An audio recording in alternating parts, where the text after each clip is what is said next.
Esse programa é um oferecimento Correia e Xavier Advogados, comprometimento e competência. E Grupo Épicos Outlier, excelência em contabilidade, compliance e controladoria. Canal Universo Equestre apresenta Tô na Pista, com Luiz Fernando Monzon. Olá, amigos do canal Universo Equestre. Hoje nós temos a honra de receber Stefan Barcia, cavaleiro que foi o 5º melhor do mundo nas últimas Olimpíadas em Paris e é o atual campeão pan-americano. Stefan, muito bem-vindo. Obrigado, Monzon. Prazer estar aqui. A gente que se conhece há tanto tempo. Então, parabenizar você pelo projeto, que não é mais um projeto, já é uma realidade, né?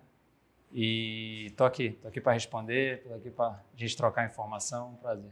Eu costumo começar as entrevistas dizendo de onde vem a paixão, porque em algum momento da tua vida você foi apresentado ao cavalo e foi mordido pela mosca verde, como a gente diz. Como é que isso aconteceu?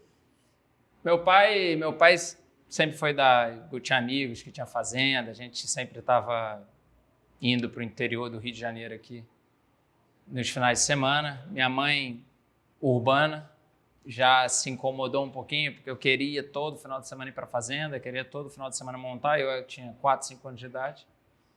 Meu irmão queria montar em manga larga, cavalo de passeio, mula, e já era estar montada. E aí minha mãe me trouxe aqui para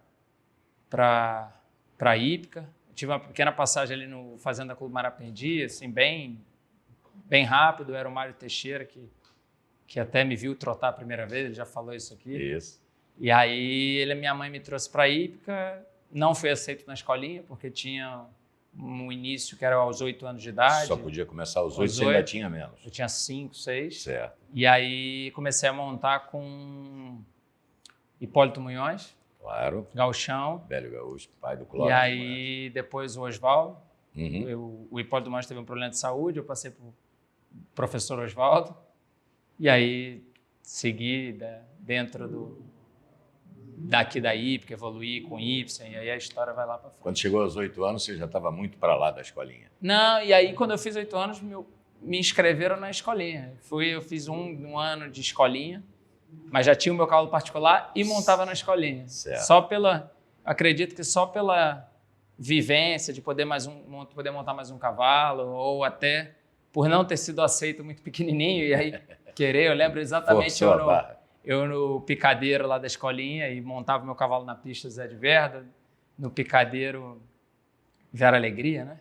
Montava isso lá e era um prazer, era muito bom. E aí, primeira prova, primeira competição, como é que acontece isso? Lembro exatamente, tinha um conceito, a primeira prova que eu me recordo assim, que eu fiz, já tinha um conceito que até voltou aqui no Rio de Janeiro, né? Que é o subjetivo. Uhum. Foi no picadeiro... Fechado de espelhos? Não, no outro antigo. No antigo, que foi reformado, né? Isso, virou uma pista coberta. Era um picadeirinho mesmo. E aí eu lembro essa minha primeira lembrança, fiquei em 10º, errei as diagonais. O juiz era até o Rodrigo Lima, ele era o responsável e voltou a ser agora, né? Então essa é a minha primeira lembrança e depois com o iniciante, 1997, aqui na Roberto Marinho, tinha a categoria iniciante. E aí já montava um cavalo em 98, passei a montar um cavalo da Dona Cristina Belloni, chamava Enigma. Isso, lembro bem dele. Um tordilho, e foi aí meu início, assim, né, de prova. Maravilha. E o primeiro título vem quando, como? Nesse mesmo ano, até achei a faixa na casa da minha mãe essa semana aqui. Vice-campeão estadual de iniciante. Certo. Foi o primeiro título. E aí já acompanhado pelo Ibsen? Ainda não? Era o Oswaldo, era o início do Ibsen, era uma transição ali. Uhum. Mas foi meu primeiro... Lembro que eu fui vice-campeão estadual. A faixa era maior que eu. Muito bom. Essas memórias eu acho que foi o início, né? O início, eu lembro que eu tive uma queda, aquelas coisas. Eu tive uma queda no aquecimento do primeiro dia. Minha mãe não queria deixar eu saltar porque eu era muito pequeno, eu tinha 7 anos. Foi nessa queda aí que alguém foi perguntar para você se estava tudo bem, você falou assim, eu estou muito brabo, eu vou ter que treinar muito. Isso aí foi uns anos depois, isso aí é famoso aqui no Rio. 2000, eu já era mini-mirinha. Eu caí, o Ibsen ia me... Essa história é muito boa. Foi o Pinguim, como é que... O Felipe, né? Sim. Eu caí, fiquei Felipe no Pinto, chão. nosso médico. Gente boa demais. Eu caí, eu tinha uns 9 anos, 10 anos de idade. Eu caí aqui na Roberto Marinho, numa prova de 1 metro. E aí eu não levantava. E aí ele falou, tá tudo bem? Eu falei, tá. Mas por que você não levanta? Porque eu tô pensando o quanto que eu vou ter que treinar. Para não acontecer isso. Para não acontecer isso de novo. Sempre que eu encontro ele lembra disso, mas é verdade. Que legal. É muito bom. Essas lembranças, acho que... Me lembro também numa prova lá no manege do Ibsen, na Serra, num daqueles finais de ano que ele passava com os cavalos lá e fazia sempre uma provinha perto do carnaval, que você acabou a pista e eu fui comentar com teu pai. Falei, poxa, estou notando que o Stefan está com o calcanhar um pouquinho alto. Aí, poxa, vamos, fala com ele, dá para ele prestar atenção nisso. Aí ele virou para você e falou 10 voltas com o calcanhar. Não, meu pai é autodidata, né? Meu pai achava que ele entendia isso. Absolutamente de... E aí você ficou dando 10 voltas. Igual um jockey. 10 voltas. Eu lembro disso até hoje. O estribo curtinho. Eu lembro até hoje. Isso aí ele tirou da cabeça dele que ia resolver meu calcanhar. Pronto. E eu fiquei rodando na pista igual um jockey para baixar o calcanhar. Até que ele chegou. Tá bom, chega. Já deu. Você estava exausto já. Depois de pular 2, 3 cavalos. Eu não tinha 10 anos de idade. Pois eu lembro bem disso. Exatamente. Eu fiquei com um sentimento de culpa desgraçado. Foi você, então? Eu não sabia. E cheguei para ele e dei um toque. Mas tem um outro aspecto também que você talvez não saiba. Que uma vez sentado na piscina da Hípica, a sua mãe, preocupadíssima, falou assim, Monzon, me ajude. Meu filho quer ser profissional de hipismo. O que você acha disso? Eu acho isso muito perigoso e tal. Eu falei para ela, olha, eu não vejo ninguém com um perfil tão perfeito para se dedicar a esse esporte como teu filho. Porque ele tem o talento, ele tem a idade, ele tem vocês que podem apoiar. Se você não apoiar, você vai criar um ponto de atrito com ele. Pode perguntar isso a ela. Deixa ele tentar. Obviamente, faz ele terminar o estudo, o colégio, uma coisa dessa. Eu acredito que ela tenha forçado. Mas, de qualquer forma, não tem por que não. Aí comecei a falar da carreira do Rodrigo Pessoa, da carreira de outros brasileiros que foram para a Europa e que viviam maravilhosamente bem. E aí, bom, se um dia eu te prejudiquei, dessa vez eu dei um empurrãozinho. Não. Na realidade, eu acho até interessante, porque hoje eu tenho muitos alunos, e eu acho que a mentalidade dessa geração atual é completamente diferente da... Estamos falando de uma geração, sei lá, 15, 20 anos mais nova. Sim. E eu nunca tive dúvida, então até por isso que minha mãe já foi talvez se aconselhar com alguém do meio, mais de confiança, mas eu nunca tive dúvida da carreira que eu queria. Então, com 14 anos, 15 anos, eu praticamente desde pequenininho eu já montava cavalo de todo mundo, mas por querer, por ser, brincava que era rato de hípica, né? Eu me lembro de você na cerca, qualquer pessoa que passasse, montava. Tem um ali, você ia montava e tal. E aí, com 14, 15 anos, com vários acontecimentos na vida, eu já comecei a ter na cabeça que eu ia viver disso e que eu ia buscar e que eu ia saltar e que eu ia na Olimpíada e que eu ia fazer tudo. Minha mãe levou até melhor que meu pai, com meus 17 anos, quando eu estava terminando o colégio. Para o meu pai era um absurdo eu não seguir a vida acadêmica, né? Faculdade, etc. Só que do outro lado eu já trabalhava, então eu já tinha um perfil de alguma remuneração, era um adolescente que já tinha um dinheiro próprio, morava com meus pais, mas queria trabalhar. Não é que eu não vou estudar e não vou fazer nada, eu só queria trabalhar e correr atrás do meu sonho, que era primeiro me profissionalizar realmente, depois da profissão ter êxito, de profissionalizar, ter êxito na profissão, com resultados. O meu objetivo não era só viver do meio, mas ser alguma coisa relevante no meio, né? E hoje a gente está aqui, acho que passaram 17 anos, 8 anos. Acho que eu já tenho uma carreira que como consolidada, sólida em resultados, sólida como um negócio. E minha mãe, hoje, meu pai levam...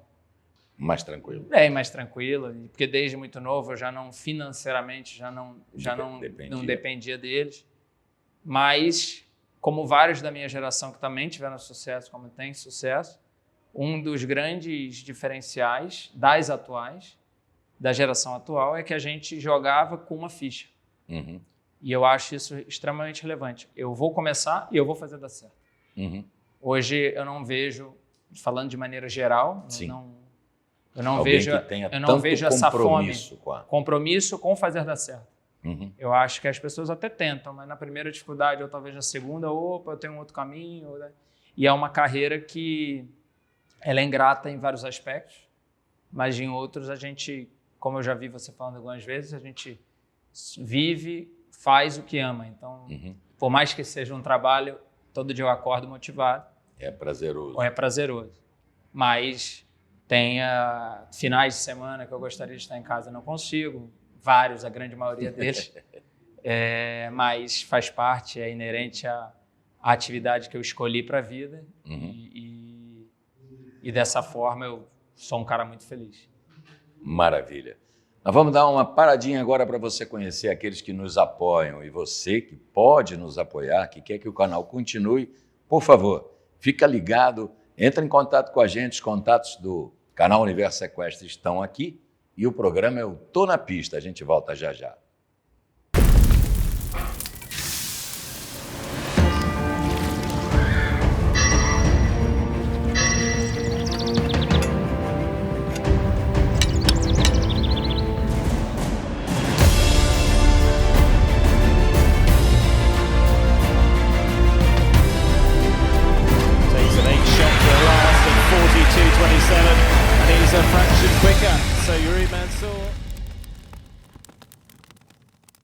Estamos de volta. Obrigado aí a toda a equipe do Aras Rosa Mística, Cavalos Mystic Rose. Querido abraço aí para o meu amigo Nilson Leite. Stefan, vamos voltar. Em que ponto da tua carreira foi depois daquele brasileiro lá em Brasília que você entrou como último conjunto e, como dizia o meu amigo Clóvis Munhoz, zerar é fácil, ter que zerar é mais complicado?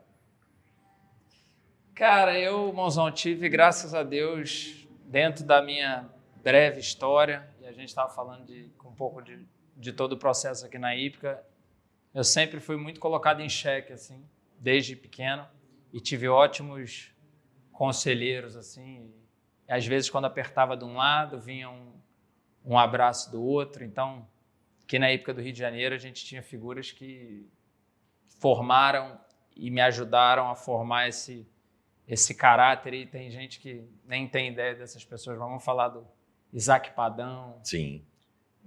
O próprio Ibsen, que nos deixou, já vai fazer 2 décadas. Entre outras pessoas aqui, que na hora que um chamava a minha atenção, o outro vinha com alguma coisa fraterna, então aquilo ali foi moldando e foi me deixando cascudo, assim, né? Eu tinha que, desde muito novo, saltar as provas internas aqui, e aí eu sempre brinco com ele, que o cara que me deixou competitivo na vida foi o Rodrigo Lima. Né? Sim, ele queria ganhar todas. Ele queria ganhar as provas internas, e eu queria ganhar dele, só que eu tinha 10, 11 anos, e pulava em 20, pulava em 30, e minha primeira prova de em 40 foi aos 12, imagina, nessa pista aqui. E eu começava às 8 da manhã, pulando 80, 1,10 m com os cavalos do Ibsen de alunos, ou para dar corda.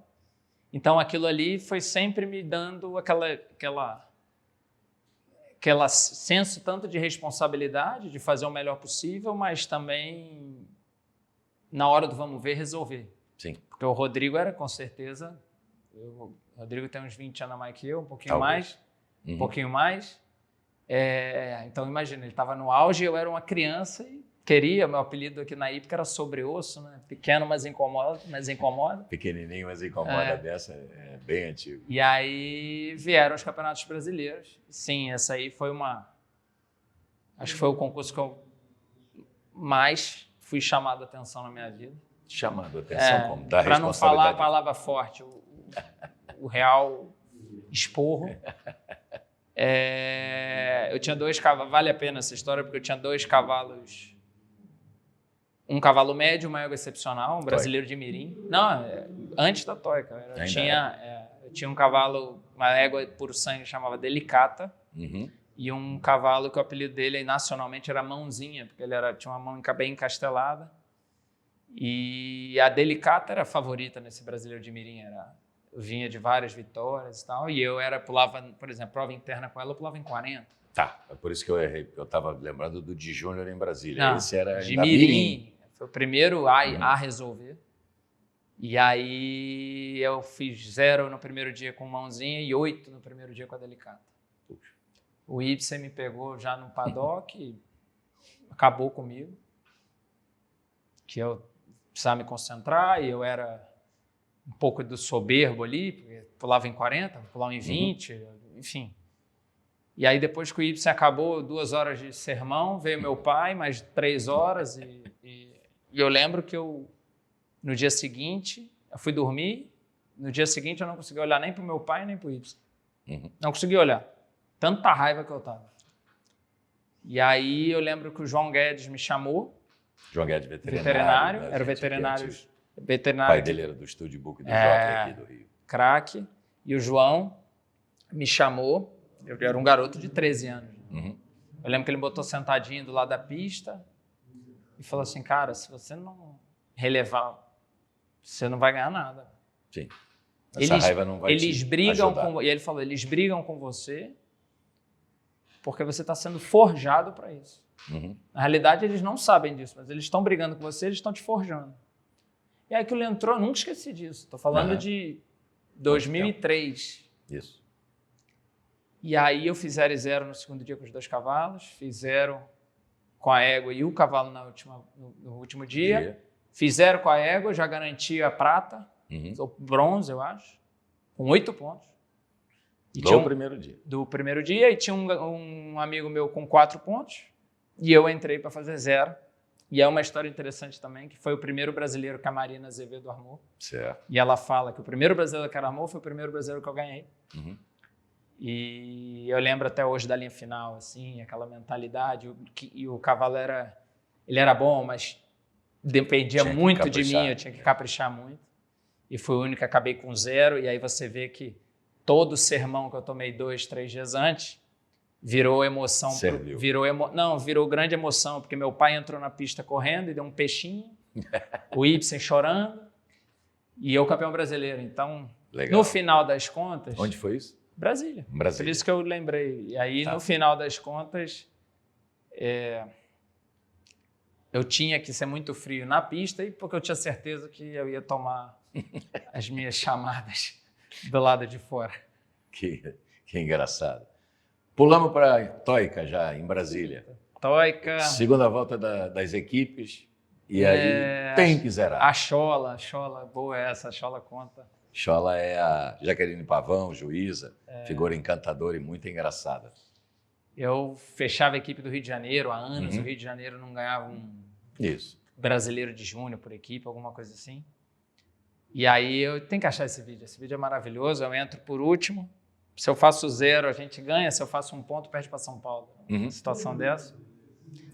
Depois de ter saído um milagre daquele menino, fazer 0 e 0 com um cavalo grande, preto, pesado. O Betinho, um cavalo... Betinho foi nesse dia um gigante. Ele era um outsider total. Era Enfim, o Success, o cavalo chamava Sucesso. Mas ele foi importado como Success, eu cheguei a montar bastante. Sucesso. Um cavalo que eu vinha montar ele depois, um cavalo não, antes. Era potente, negligente pra caramba. Isso aí. E aí, eu já era campeão brasileiro de júnior, e aí esse vídeo ficou histórico porque a Chola era chefe de equipe de São Paulo. Isso. E a Chola é uma personagem que eu adoro. Toda vez que eu estou no concurso com ela, eu falo que eu amo ela e tal. E eu entrei por último, e aí eu estou fazendo meu percurso, e a Chola fala assim, nesse vídeo, ela está ao lado da pessoa que está filmando. Gravando. E aí ela fala, como é que seca esse menino? Não tem como eu secar ele. Olha o que ele está fazendo. Ai, meu, daí ele vira para a linha final, ela fala assim, eu não vou nem ver essa linha final. E aí foi uma alegria danada, porque o Thiago Matos era da equipe, a gente foi campeão, eu já era o meu último ano de júnior. Acho que era o primeiro ou o segundo do Thiago, o Betinho era um outsider ali, aquela ali foi a maior conquista da vida esportiva do Betinho, o outro era o Antônio Pimentel da equipe também. Mesmo. E aí a gente ganhou e eu tive essa coisa, mas esse episódio ficou muito famoso pelo áudio da chola no vídeo. Eu tenho que achar esse vídeo. Esse vídeo é muito bom. Vamos tentar achar. Eu vou achar, Se a gente achar, a gente mostra. Isso é bom. Isso é bom. Bom, e aí, ida para Brasília? Muda a tua vida? Isso aí já passamos, né? Aí fui campeão brasileiro de Young Rider, decidi sair aqui do Rio de Janeiro. Isso aí foi em 2007, né? Em Brasília, decidi Júnior. Aí tive um cavalo excepcional, 2 cavalos excepcionais em 2009, 10, que foram Jacadi e Crisni. Isso. Que eu ganhei muita coisa já como sênior, com 18, 19 anos. Vários grandes prêmios, enfim. Inclusive, saltou espetacularmente no Best Jump. Best Jump. Talvez tenha sido o primeiro ganhei o 1,60 grande m, prêmio, né? ganhei o grande prêmio lá no Best Jump, com 19 anos. Enfim, Jacadi ganhou em todos os lugares, indoor. E aí esses cavalos passaram, e aí eu tomei a decisão de sair daqui do Rio de Janeiro, né? E fui para a Europa. Foi onde fui para a Europa com um cavalo, fiquei com o Neco. Passaram-se 5 anos de uma sociedade com o Neco, que para mim foi a grande faculdade da minha vida. Porque eu não trabalhei para o Neco, eu fui sócio dele no negócio e tive o privilégio de absorver tudo que ele fazia. A genialidade, como gerir. E gerir um negócio e a visão dele do esporte. Durante 5 anos, café da manhã, almoço, jantar. Isso aí é impagável e virou um amigo. É um PhD, não é uma faculdade. Não. Isso aí, um privilégio que eu tive na minha carreira, que me moldou como profissional. E aí tive uns Jogos Olímpicos no Rio, né? Sim. E aí, depois da Olimpíada do Rio, eu falei, opa, minha esposa grávida, eu, até esse período aí, um aventureiro, o que eu ganhava, eu financiava o meu esporte, o que eu fazia de dinheiro na Europa, eu ia no concurso, eu bancava o Landpeter, que era o cavalo que eu fui na Olimpíada. Então, eu olhei e falei, cara, 26 anos, já, né? Para muita gente, é o que a gente está falando, novo, mas já fui numa Olimpíada, já realizei meu sonho de saltar no Rio de Janeiro, minha casa. Beleza, mas tô no vermelho. Minha esposa grávida, ela é de Brasília. Eu conheci o Dudu em 2015, nada a ver, a Chevaux era uma empresa de eventos equestre. Sim, muito ligada no enduro. Ligada no enduro. E aí ele me fez um convite para... Ele tinha um arrendamento de um clube em Brasília, mas era um clube praticamente... Estava inutilizado. Sem movimento. Não, inutilizada, a estrutura completamente sucateada. E aí Roberta grávida, morava em Brasília. Eu falei, eu preciso dar um passo atrás na minha carreira ou eu acelero. Para eu acelerar, eu não tinha uma base sólida. Certo. Então eu fiz uma escolha. E o Brasil inteiro foi contra a minha escolha. As pessoas próximas falaram assim, o que esse cara está fazendo? Ele está saindo do 5 anos da Europa. 5 anos da Europa, saltou os maiores concursos do mundo, Jogos Olímpicos, sociedade com Neco, para ir a Brasília fazer o quê? Tentar levantar um clube que estava sem vida. Sem vida. Meu pai um dia me ligou completamente... digamos, assim, ele estava fora, ele falou, você não está fazendo isso com a sua carreira. Aí eu tive que responder ele dizendo que a carreira era minha, que as decisões que eu estava tomando, a responsabilidade era minha, que ele não precisa se preocupar comigo. Mas eu sou pai hoje, ele se preocupa, entendo perfeitamente, que ele não se preocupasse, e aí ele ficou um bom período aí sem um diálogo muito bom comigo. Okay. E aí a gente foi construindo o negócio, Chevaux, isso foi me gerando clientes e entendendo o que hoje era o que era o nosso produto. E aí hoje a gente, como Brasília, a gente continua com o clube funciona, mas são 50 cavalos em Brasília, são mais 40 e tantos em São Paulo e crescendo. E aí... Que é exatamente essa assessoria que você dá para concorrentes, para alta performance. Isso. Na realidade, a Chevaux é uma empresa de serviço na qual ela engloba, e eu brinco brinco não, eu falo para o cliente nosso que assim, você vai se preocupar em montar. Teu pai paga a conta e você se preocupa em montar. Tanto de parte veterinária, ferradoria, tratador, etc., tudo incluso. Tá com, é um modelo que com a gente. Que eu trabalhava na Europa e aí eu consegui equacionar e gerar isso. É muita responsabilidade, mas hoje é um volume grande. E esse ato que fala Brasília, eu construí, eu só fiquei em 2017 fora da Europa. As pessoas não têm muito essa noção, mas só 2017 foi o primeiro ano da Chevaux, eu fiquei fora da Europa. Em 2018 eu já estava saltando de novo em Barcelona. Com cavalos do próprio projeto. Do próprio projeto, que foi o Artois, que foi... tenho que agradecer ao Guilherme Sarmento, que apoiou a Chevaux, eu, Dudu, enfim. A gente conseguiu rapidamente já levantar, fazer um... Você está falando sempre do Dudu, é o Dudu Barreto. Dudu Barreto. É o dono da marca Chevaux. A gente hoje é a empresa Chevaux. Já vai estar com a gente aqui. A Chevaux hoje é a empresa minha e dele, né? Como a parte de assessoria, a parte de gestão desse processo todo.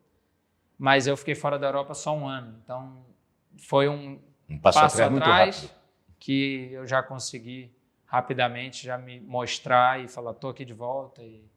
E já com uma base mais sólida e a coisa foi andando e o desenvolvimento da minha carreira com uma base, uma estabilidade maior financeira. Certo. Aí vamos para o Pan-Americano. Como é que acontece esse encontro com a Primavera? A Primavera, para falar do Pan, a gente tem que falar lá de trás, voltando em 2018. A Primavera veio em mim completamente ao acaso. A história é bem interessante, que foi a Chevaux como prestadora de serviço, a Chevaux como, enfim, gestora e eu na parte técnica. Começaram a vir clientes, alunos, na maioria jovens, querendo alto rendimento, mirim, pré-júnior, júnior. E aí vem um senhor que acabou virando um amigo, o senhor Zé Romero, me procurou em Brasília num concurso que estava tendo lá e falou, meu filho tem 13 anos, eu quero que ele vá bem nas provas, porque o negócio para ele não anda muito bem. E aí eu falei, opa, calma, vamos entender o que é, o que aconteceu. O cara virou, a família Maranhão Gomes virou cliente, o João Felipe era uma criança, 12, 13 anos. E aí, beleza, 2, 3 meses, o esporte do garoto decolou. E aí um dia ele me ligou e falou, então, tem uma parte da história que eu ainda não tinha te falado. Eu tenho um volume X de cavalos em São Paulo. Cavalos de negócio, eram 8, 10 cavalos. Certo. E aí eu falei, para isso aí é melhor você me fazer um inventário. E aí ele fez uma lista. E ok. E aí eu marquei uma viagem com ele para São Paulo. E aí fui nos lugares. E um desses lugares era a hípica de Santo Amaro, onde tinha uma égua. Aí eu vi o ego na cocheira que para eu montar. E aí eu me vi um filme na cabeça. Eu tinha visto essa égua saltando 4, 5 meses antes. Com alguém? Com a Andréia Muniz, na hípica paulista. E eu tinha perguntado para ela se a égua era à venda. Ela disse que não tinha preço. Por enquanto não. Por enquanto não e tal. E a égua, eu lembro da imagem que eu tenho da Primavera, era uma égua muito nervosa no aquecimento e uma égua que chamou minha atenção na pista. Desorganizada, muito jovem, mas chamou minha atenção na pista e eu tinha feito essa pergunta a André e não tinha evoluído. Eu montei a Primavera, dei 3 saltos no campo de polo da Santo Amaro, na grama. Parei. Tá visto e tal, parei. O Romero, leigo, ficou assim, o que está acontecendo? Você não gostou? Aí eu falei, não, gostei. Tá, essa aqui... Tá. Mas aquele feeling ali para mim foi tipo assim, ela não tinha trabalho nenhum, mas ela passaria 0 qualquer obstáculo possível. E aí, depois de um período, a égua foi para Brasília. Esperei quase um ano para levá-la num concurso. Arrumando. A égua era... Equilibrando, domínio. Domínio, ela era selvagem. Era quente. Quente, bruta, forte, como ela é grande, um caráter muito forte. E aí fui adestrando ela, fui dando calma para ela. Isso ela veio, estou falando dela com 6 anos, Então, de junho, julho do ano dos 6, o primeiro concurso nacional que ela foi em setembro do ano 7. Então, deu mais de um ano. E aí eu levei ela no Brasileiro de 7 anos, ela foi vice-campeã brasileira. Com 8 anos, então 2 anos e pouco depois, aí veio 2020 a pandemia. Isso no Campeonato Brasileiro de Cavalos Novos? 7 anos. Agromen? Agromen, ela foi vice-campeã brasileira. Boa. Acabou fazendo 0 todos os dias. Botei um hackamore nela, porque ela ainda não tinha domínio, não tinha boca. Eu levei porque eu tinha prometido ao Romero que ela ia pular o Brasileiro de 7. E aí ele me deu um pouco de paz para continuar construindo depois. Certo. E aí, no ano dos 8, veio a pandemia, o que para mim, com a Primavera, foi um grande acerto, porque eu, na minha rotina de concurso, impossível ter 4, 5 meses dentro de casa, eu montando-a todo dia. Todo dia para botar. Para botar, e aí o ano de 2020, ela já foi...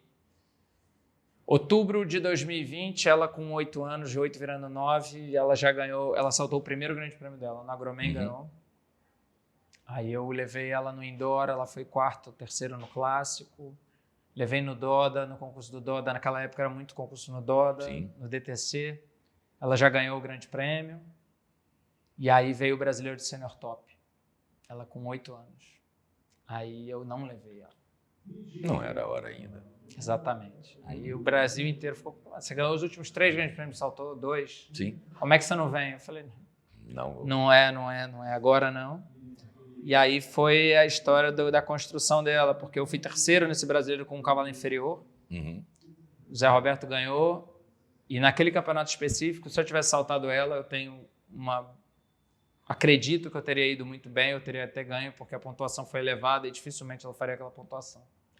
Mas aí talvez eu não teria ganho os outros 2, que eu ganhei com ela em 21 e 22. Com um pouco mais de rodagem, com uma cabeça mais rodagem, melhor, com uma cabeça mais controle. E ela até hoje, aí já depois disso veio 2 brasileiros, um sul-americano, o pan-americano. E aí essa construção foi sempre muito pensada, porque ela demanda isso. Até hoje, ela tem uma programação no dia da competição, ela é... Especial. Ela é especial.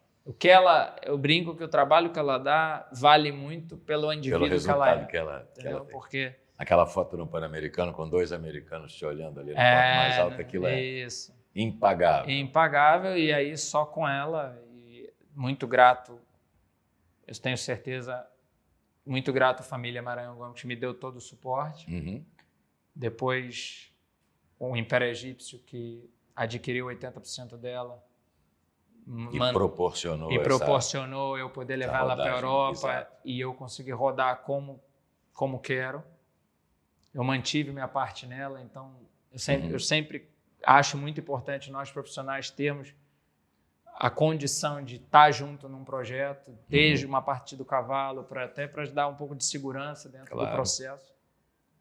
E a Primavera, enfim, na própria Pan-Americana ela foi campeã, e aí o que aconteceu agora em 24... Uma pergunta que não quer calar. Eu estava assistindo aqui na Hípica, no telão ali no quiosque, uma tropa enorme, quando você entrou naquela última linha. No Pan-Americano. Você passa o penúltimo obstáculo e você tinha mais de uma falta de vantagem para o segundo colocado. Certo? Certo. E aí? O que aconteceu no Pan-Americano é que a Primavera, o processo de 23, ela saiu do Brasil em fevereiro de 23. Então fui para a Argentina, ficou quarentena na Argentina. E aí eu comecei o ano na Europa, já primeiro concurso, ganhei um grande prêmio 4 estrelas. E fui para o CSO de Roma, fizeram na Copa e 3º no grande prêmio. Labole ganhamos a Copa.